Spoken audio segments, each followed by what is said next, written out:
Hello everyone, it's Scott from Grey 17.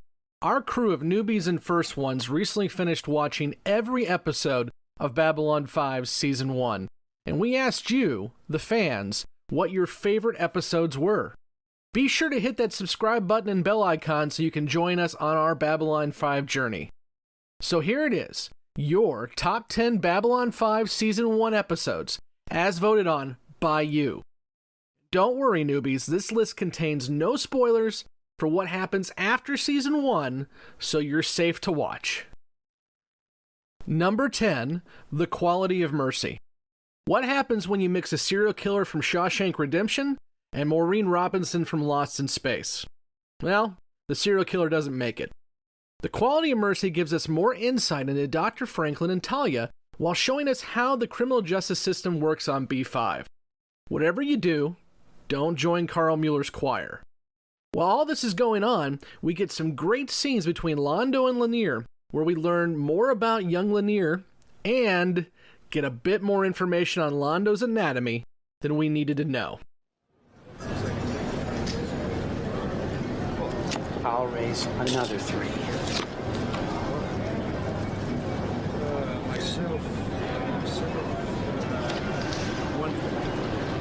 Oh, is it to me? Yes.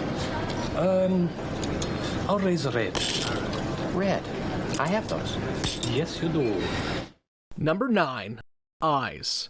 Sinclair's actions come back to haunt him while everyone's favorite Vorta, Jeffrey Combs, is tasked to investigate into what is really happening on Babylon 5 and nearly forces Ivanova to resign in the process. We get to learn more about the Psi Corps and just how far Ivanova will go to not be scanned. The highlight of the episode is Sinclair standing up to Colonel Benzane, who secretly believes he should be in command of the station rather than Jeffrey Sinclair. And of course, we can't forget this scene with Garibaldi and Lanier. What have you done? You are not pleased? I said you could work on it a little, not finish it. I do not understand. I wanted to build it myself. It was kind of a purpose in my life. Now it's done. I have made a grievous error. Please forgive me. Never mind.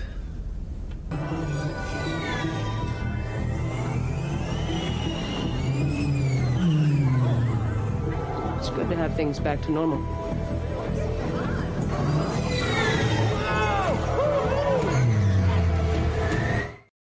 Number 8, The Parliament of Dreams.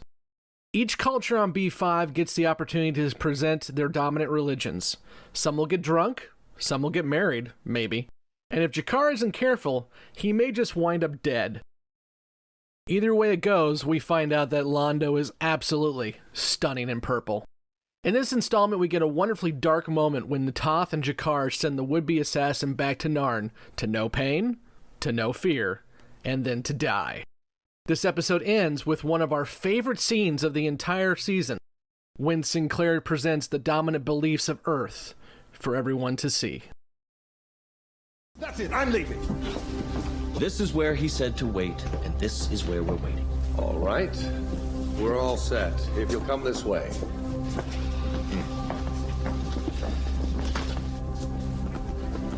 This is Mr. Harris. He's an atheist.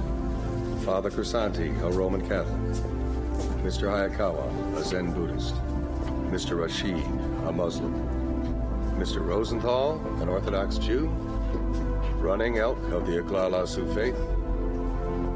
Father Papopoulos, a Greek Orthodox. Ojijiko of the Igbo tribe. Chukiak, a Yupik Eskimo. Sawa of the Hivaro tribe. Ms. Nkrumah, a Bantu. Ms. Chang, a Taoist. Mr. Blacksmith, an Aborigine. Ms. Yamamoto, a Shinto. Ms. Naijo, a Maori. Mr. Go, a Hindu. Ms. Nkrumah. Number 7, By Any Means Necessary. Solidarity. By Any Means Necessary shows us what it's like to be a dock worker on the last best hope for peace. When the workers go on strike after a deadly accident, Sinclair and company have to find a way to end it without leading to bloodshed.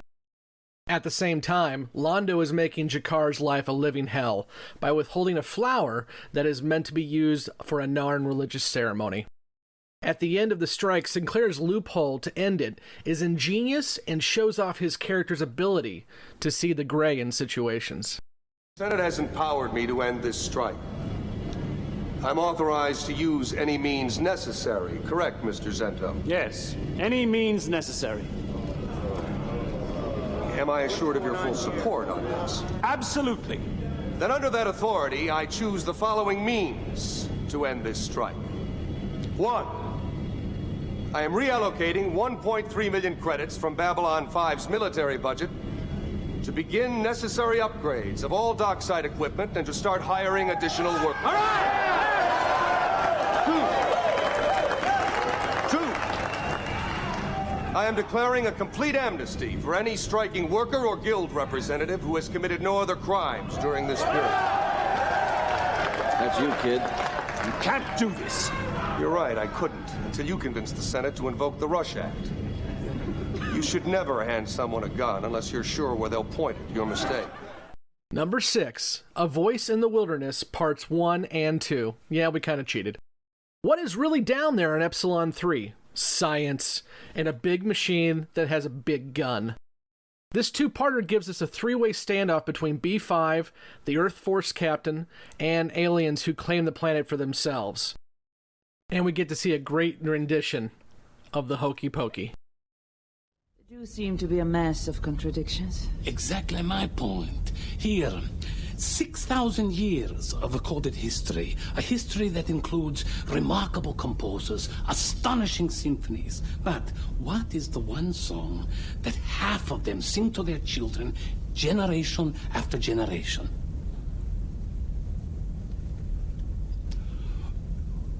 You put your right hand in, you put your right hand out, you put your whole self in, and you turn yourself about. You do the hokey pokey, you give a little shout. That's what it's all about. It doesn't mean anything. I have been studying it for 7 days. I had the computer analyze it. I swear to you, it does not mean a thing. Number 5, Deathwalker. What would you pay to live forever? J'adore, better known as Deathwalker, wants nothing less than the galaxy's very soul in return for her immortality serum. At the same time, Kosh secretly scans Talia with the help of a cybernetic vicar for the future. On the main plot, we find that even those who desperately want Deathwalker brought to justice for her crimes may just be willing to pay her price to live forever. Kosh, on the other hand, has different plans.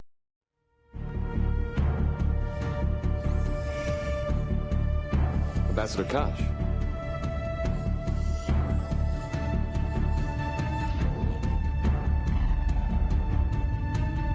Stand by to activate the... Lieutenant Commander, something's coming through the vortex.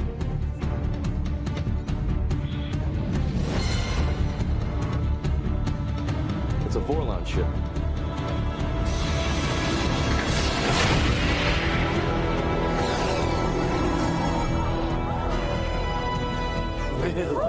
All's well that ends well, huh? Why? You are not ready for immortality. Number 4, And the Sky Full of Stars. There is a hole in Sinclair's mind. We've known that since the gathering. And Nights 1 and 2 are going to find out just what happened on the Battle of the Line. This cerebral episode answers some big questions we've had since the start of the show, and gives us even more questions to ponder down the road. What did the Minbari do to Sinclair in those missing hours? Why did the Minbari suddenly surrender at the Battle of the Line? And more importantly, why was Delenn even there?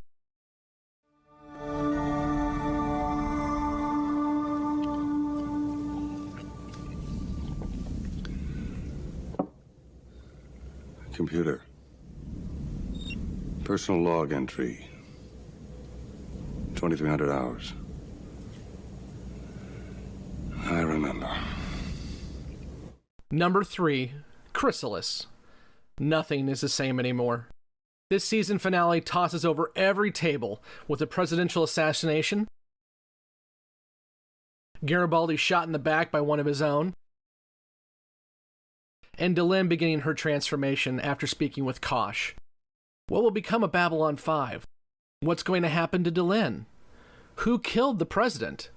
Will Garibaldi survive? Kosh answers those questions with...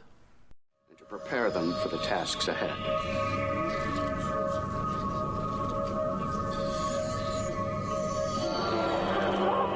And so it begins. Number 2, Babylon Squared. What happened to Babylon 4 when it disappeared? Garibaldi and Sinclair are going to go find out when B4 mysteriously reappears.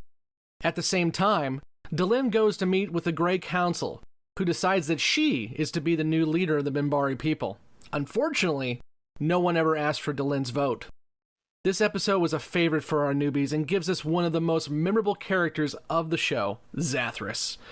As Babylon 5 often does, it leaves us with more questions and wanting more. Time distortion repaired. Present time atmosphere now breathable.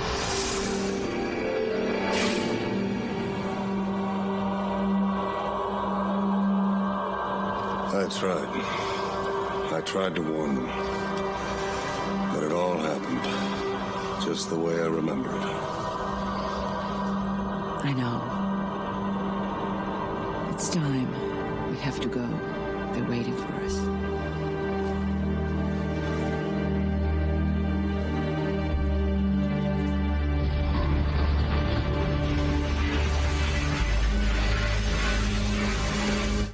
Before we get to number 1, here are some runner-ups. Legacies. Mind War.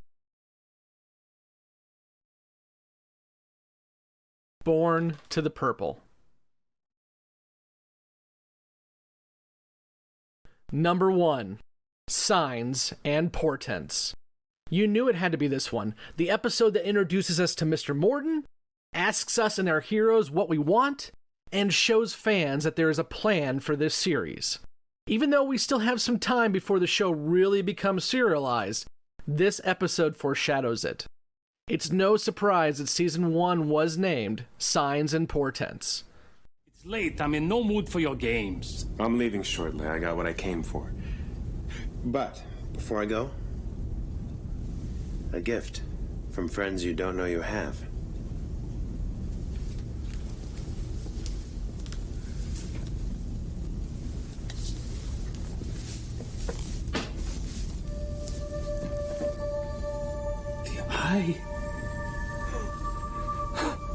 How?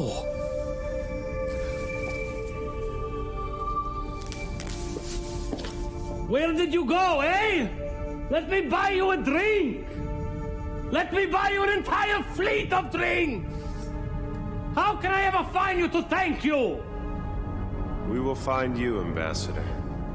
We will find you.